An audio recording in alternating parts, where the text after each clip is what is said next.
बेटा ये त्रिभुज चैप्टर है, चैप्टर नंबर 6। ठीक है, तो सबसे पहले समांतर रेखाएं, आप परिभाषा ये लिखिएगा, जिन दो रेखाओं के बीच की दूरियां हमेशा समान रहती हैं। ठीक है, मतलब कोई भी दो रेखाएं हैं उनके बीच की दूरियां, जैसे अगर यहाँ पे ये डी है दूरी, ठीक है, यहाँ पे दूरी डी है, तो यहाँ पे भी इनके बीच की दूरी डी ही हो तो उन्हें क्या कहते हैं? समांतर रेखाएं कहते हैं। ठीक है, परिभाषा लिख लीजिए, जिन दो रेखाओं के बीच की दूरियां हमेशा क्या होती हैं? बराबर होती हैं, अर्थात ये रेखाएं कभी मिलेंगी नहीं, जैसे रेल की पटरी वगैरह होती है। ठीक है, जिन दो रेखाओं के बीच की दूरियां हमेशा समान होती हैं उन्हें क्या कहा जाता है?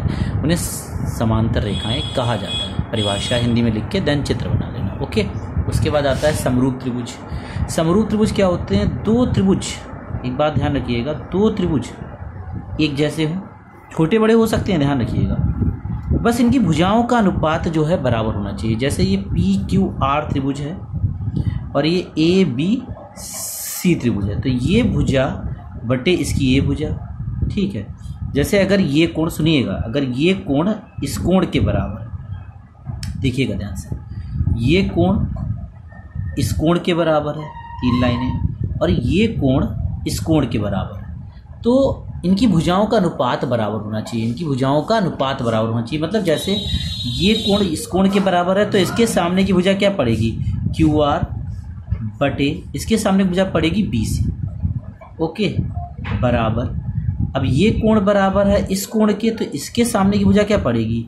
PR बटे इसके सामने भुजा AC, ये आपस में बराबर, और इसके सामने की भुजा ये पड़ेगी PQ बटे इसके सामने की भुजा पड़ेगी, ये इसके बराबर है ना, ये कोण इसके बराबर है, तो इसके सामने भुजा पड़ेगी AB।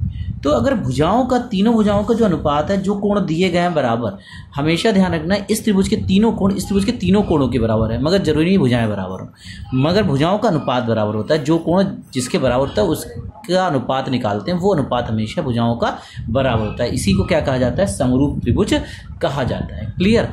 अब इसी के आगे हम थेल्स प्रमेय आपको बताने वाले हैं। ठीक है, ध्यान दीजिएगा, थेल्स प्रमेय ये देखिए सामने, थेल्स मैंने लिख दी है। ठीक है, क्या है? सबसे पहले कोई भी प्रमेय लिखने का तरीका यही होता है, बेटा ध्यान रखिएगा, कोई भी प्रमेय करने का तरीका यही होता है। सबसे पहले जो प्रमेय होती है उसको साधारण प्रतिज्ञा के रूप में लिखते हैं। क्या लिखा है?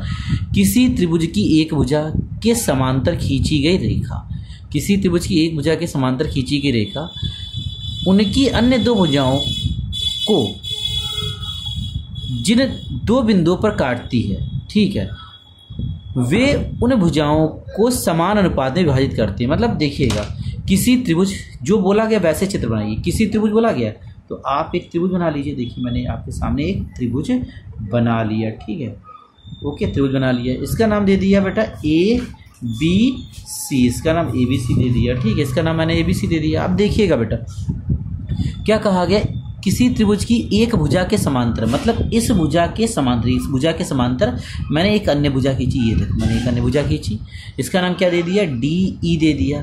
ठीक है, इसका नाम मैंने DE दे दिया। ठीक है, DE दे दिया, किसी अन्य भुजा के समांतर।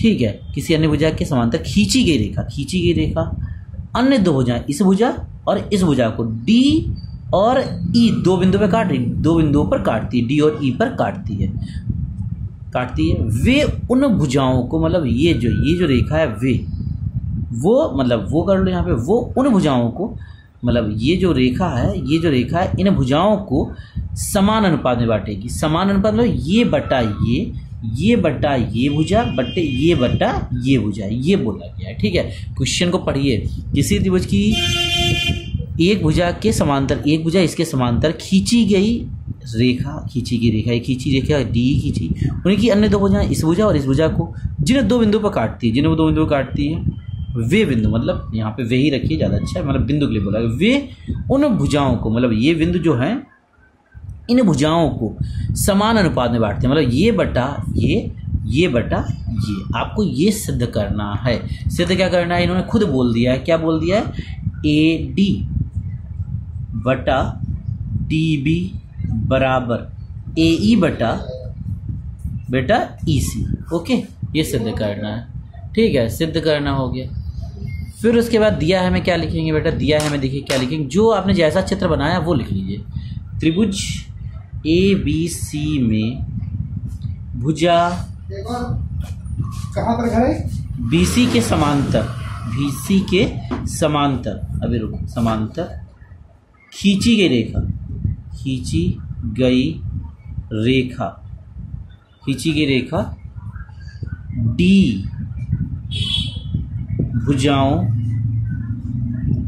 भुजाओं AB और AC को क्रमशः बिंदुओं D और E पर काटती है। 2 मिनट रुक जाना बेटा, अभी आ रहा है। हाँ सुनो,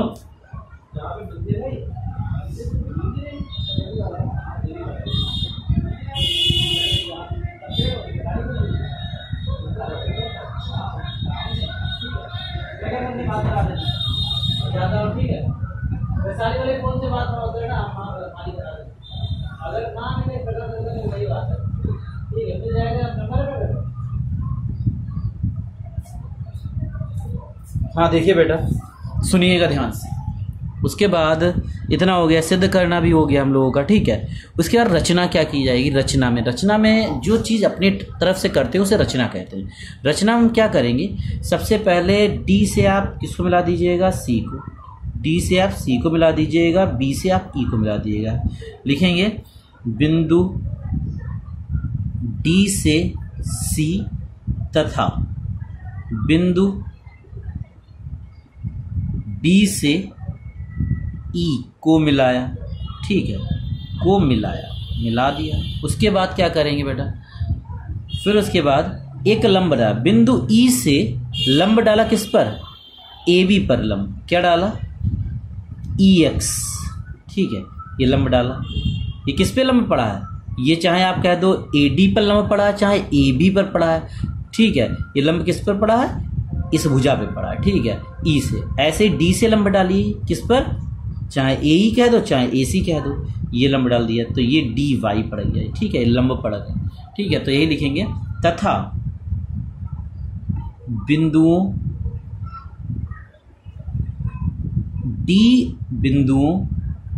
D और E से क्रमशः भुजाओं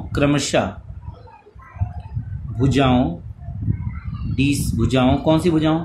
D से डाला है बेटा AC पर और E से डाला है AB पर, और AB पर लंब क्रमशः कौन से डाले? यहाँ पे क्रमशः डालिए, क्रमशः DY और क्रमशः लंब DY और EX खींचे, ठीक है, खींचे। इसका मतलब क्या हो गया? जो DY है वो लंब किस पर है? तुम्हारा AB पर है। एंड इसका मतलब इसलिए AB पर है बेटा, क्या है? जो DY है वो बेटा लंब है AB पर, और तुम्हारा जो EX है वो लंब है बेटा AB।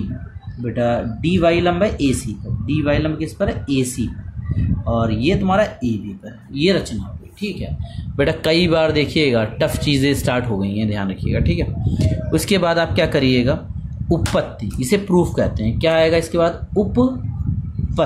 उपपत्ति, इसे हम प्रूफ कहते हैं। यही प्रूफ है आपका, ठीक है, इंग्लिश में प्रूफ कहते हैं, ठीक है। यही आपका प्रूफ स्टार्ट हो गया। सबसे पहला क्या करिएगा बेटा? एक प्रमेय होती है। क्या होती है? सुनिएगा ध्यान से। अगर कोई 2 समांतर रेखाएं हैं, ठीक है, कोई 2 समांतर रेखाएं हैं, ठीक है, फॉर एग्जांपल हम बता रहे हैं, ध्यान दीजिएगा। कोई 2 समांतर रेखाएं हैं, ठीक है, और कोई एक आधार ले लीजिए, अगर आप कोई 2 त्रिभुज बनाइए इसी आधार से दूसरा त्रिभुज बनाइए, इन 2 समांतर, तो इन दोनों त्रिभुजों के क्षेत्रफल हमेशा बराबर होते हैं। मतलब आप कोई भी 2 समांतर रेखाएं, आप कोई भी आधार इधर से ले लिया, आधार इधर ले लिया, अब आप ये आधार माना, एक त्रिभुज इस पे बना दिया, एक दूसरा त्रिभुज बना इसी आधार से, इन दोनों त्रिभुजों के क्षेत्रफल हमेशा बराबर होते हैं। तो यही चीज़ आपको देखनी है ध्यान से। क्या देखना है बेटा? ये देखिएगा, अगर आप देखो ध्यान से बेटा, ये समांतर रेखाएं हैं, ठीक है, लिखेंगे चूंकि समान समांतर रेखाओं, समान लिखेंगे, चूंकि समांतर रेखाओं एक ही लिखेंगे, एक ही आधार एक ही आधार कौन सा है, ये डी, आधार एक ही है डी, देख रहे हो, आधार डी तथा समान समांतर रेखाओं, समान समांतर रेखाओं कौन सी, डी और बीसी, या बीसी या डी, बीसी और डी, डी के मध्य बने त्रिभुजों के, त्रिभुज बना है, त्रिभुजों के, सॉरी लिखे तो त्रिभुजों के लिए, त्रिभुजों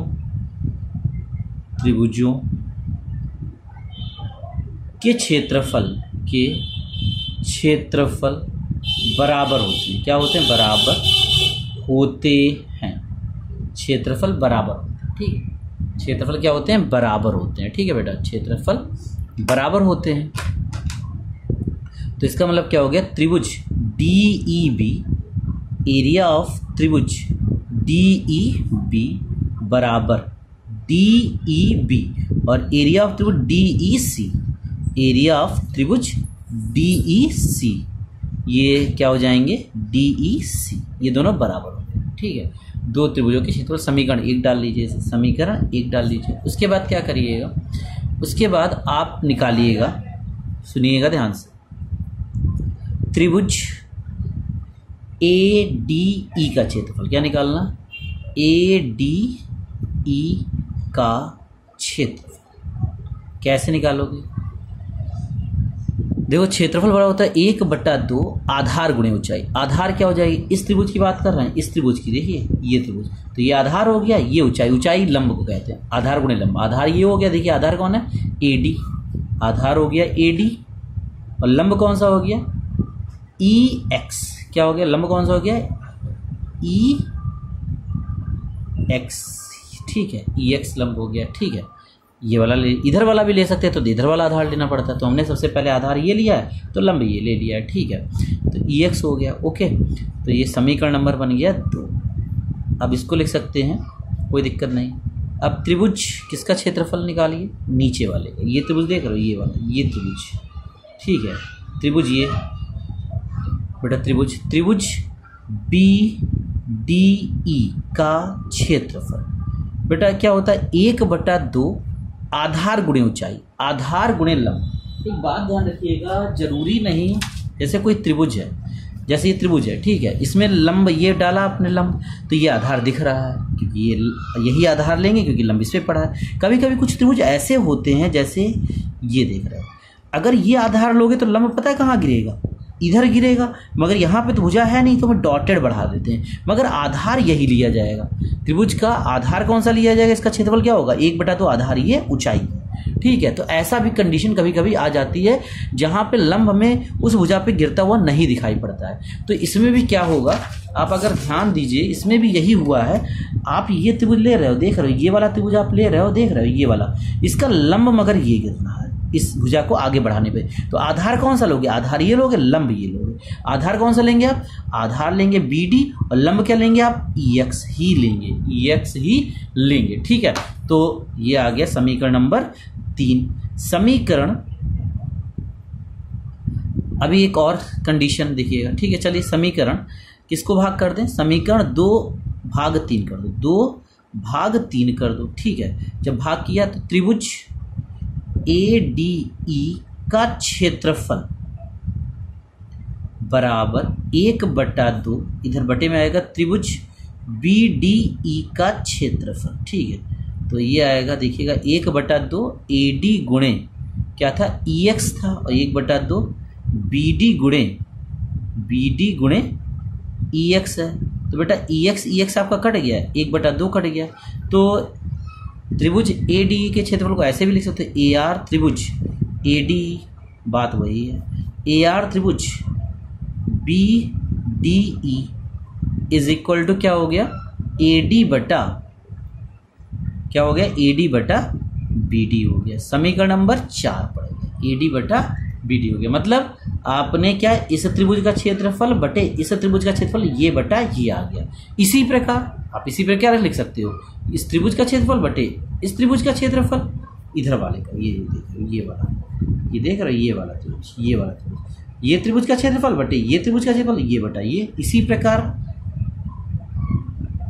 प्रकार आप क्या लिख सकते हैं, इसी प्रकार त्रिभुज ए डी ई का क्षेत्रफल, एरिया ऑफ त्रिभुज ए डी ई का बटे एरिया ऑफ त्रिभुज डी ई सी का, एरिया ऑफ त्रिभुज डी ई सी का क्या हो जाएगा, ये भुजा ए ई बटे ई सी आ जाएगा, ए ई बटे ई सी आ जाएगा, ए ई बटे क्या आ जाएगा, ई सी आ जाएगा। ठीक है, अब क्या करना है, इसके बाद आप क्या करिएगा, इसके बाद आपको बहुत सिंपल सा बता रहा हूँ, कुछ ज़्यादा खास नहीं करना है, ध्यान दीजिएगा। इसके बाद ठीक है, चलिए आप देखिए, इसके बाद आप क्या करिएगा, देखिएगा ध्यान से। ठीक है, अब देखिएगा ये हो गया। अब समीकरण 1 से आप किसका मान रख देंगे, समीकरण 1 से आप इसका मान रख देंगे। देख रहे, इसका मान आप समीकरण 1 से रख देंगे, लिखेंगे समीकरण 1 से एरिया ऑफ त्रिभुज डी ई सी का मान रखने पर, रखिए। जब रखेंगे क्या था, एरिया ऑफ त्रिभुज ए डी ई बटे इसका मान क्या है, इसका मान डी ई सी का मान है। देखिए डी ई सी का मान ये है, डी ई सी का मान है एरिया ऑफ त्रिभुज डी ई सी का मान, सॉरी ये डी ई सी का मान ये है, डी ई बी है, डी ई बी है। क्या हो जाएगा, ए ई बटे ई सी। अब देखिए ध्यान से देखिए बेटा, इस त्रिभुज का जो नाम था जब सुनिएगा, बी डी ई लिखा आपने, बी डी ई लिखा, तो आप इसको ऐसे लिख लीजिए, डी ई बी लिख लीजिए। इसका नाम क्या लिख लीजिए, बात वही है, डी ई बी, तो में आराम हो जाएगा। इसका नाम क्या लिख लेंगे, डी ई बी लिख लीजिए। ठीक है, अब देखिएगा ध्यान से, अब समीकरण 4 से इसका मान देखिएगा ध्यान से, समीकरण 4 से इसका मान देखिए, सॉरी इसका नाम क्या है, डी ई बी है। ठीक है, इसका मान देखिएगा, ये चीज़ और ये चीज़ एक ही जैसी है। इसे समीकरण 5 मान लीजिएगा, इसे समीकरण 5 मान लीजिएगा। ये देखिए और ये देखिए सेम है ना, इसका मान ये है मगर इसका मान ये है, ये और ये सेम है, तो इन दोनों की तुलना समीकरण 4 और समीकरण 5 की आप तुलना करा दोगे। समीकरण किसकी, समीकरण 4 और समीकरण 5 की, समीकरण 5 की तुलना जब आप तुलना करोगे तो क्या आ जाएगा, ये बराबर ये आ जाएगा। क्या आ जाएगा, ए सी ए डी बटे बी डी बराबर ए ई बटे ई सी। यही सिद्ध करना था, ई बटे ई सी आपको सिद्ध करना था। बेटा इस वीडियो को कई बार देखिए, और अगर आपको समझ नहीं आया, सुनिएगा मेरी बात, मुझे बताइएगा ईमानदारी से, मुझे नहीं समझ में आया, और कम से कम मैं अगर आपकी जगह होता कम से कम इस वीडियो को 10 बार देखता, कम से कम आ जाएगा। अगर आपको तब भी ना समझ आए तो मुझे पक्का बताइएगा, मैं फिर से वीडियो बनाऊंगा, फिर से समझाऊंगा। ठीक है, अच्छे से करिएगा, ध्यान से मगर। ठीक है, बस यही टफ था, इसके बाद सब सरल है। ठीक है, ध्यान दीजिएगा।